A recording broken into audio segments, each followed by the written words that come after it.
বিপর্যয় মোকাবিলায় নয়া বাহিনী রাজ্যের। বিপর্যয় মোকাবিলায় রাজ্যের অর্জুন বাহিনী। তারাতলা কাণ্ডের পর নয়া বাহিনী তৈরির সিদ্ধান্ত নেওয়া হয়েছে। সেপ্টেম্বরে অর্জুন বাহিনীর সূচনা করবেন মুখ্যমন্ত্রী শুভেন্দু অধিকারী। তারাতলার ইনসিডেন্টের পরে আমরা ডিজাস্টার ম্যানেজমেন্ট এবং সিভিল ডিফেন্স থেকে একটা বাহিনী তৈরি করার কথা বলেছিলাম, যাতে আমরা অগ্নিবীরদের নেব। যেহেতু অগ্নিবীরদের আমরা জানুয়ারির আগে পাচ্ছি না, তাই এখন আমরা সৈনিক বোর্ডের কাছ থেকে 200 জন নিয়েছি। 100 জন থাকবে কলকাতাতে, 50 জন থাকবে হিল দার্জিলিং এ, আর 50 জন থাকবে সাগরে কাকদ্বীপ।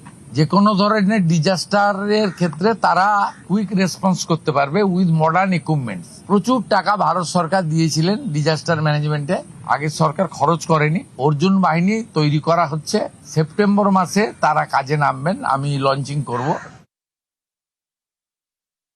মুখ্যমন্ত্রী এবং প্রতিরক্ষা মন্ত্রীর মধ্যে আলোচনায় অত্যন্ত গুরুত্বপূর্ণ যে পদক্ষেপের কথা মুখ্যমন্ত্রী জানালেন পরবর্তীতে, তা হলো অর্জুন বাহিনীর কথা। অর্জুন বাহিনী কি? মূলত তারাতলা ইনসিডেন্টের পরে কিংবা যখন কলকাতাতে বৃষ্টির পরে বিভিন্ন জায়গায় গাছ পড়ে, সেই সময় ডিজাস্টার ম্যানেজমেন্টের যে নিজস্ব রাজ্যের যে ফোর্স রয়েছে, তাদের কাছে ইনফ্রাস্ট্রাকচারের অভাব বারংবার প্রকট হয়েছে এই রাজ্য সরকারের কাছে। তাই প্রত্যেক ক্ষেত্রে যাতে এই সমস্যা না পোহাতে হয়, তাই এবার অগ্নিবীরদের এই ডিজাস্টার ম্যানেজমেন্টে ইনক্লুড করার সিদ্ধান্ত। অগ্নিবীররা যারা রিটায়ার করবেন তাদের সেনার ডিউটি থেকে, তাদেরকে নিয়ে আসার সিদ্ধান্ত হচ্ছে এই অর্জুন বাহিনীতে।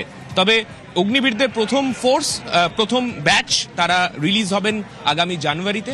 তার আগে পর্যন্ত রাজ্য সৈনিক বোর্ড থেকে এই অর্জুন বাহিনী তৈরি করার সিদ্ধান্ত, এবং যখন কোনো ঘটনা ঘটবে, কোনো ডিজাস্টার ঘটবে, সেক্ষেত্রে একেবারে অত্যাধুনিক পরিকাঠামো নিয়ে সেই জায়গায় পৌঁছানো যায়, সেই ব্যবস্থা করা হবে, জানালেন রাজ্যের মুখ্যমন্ত্রী শুভেন্দু অধিকারী।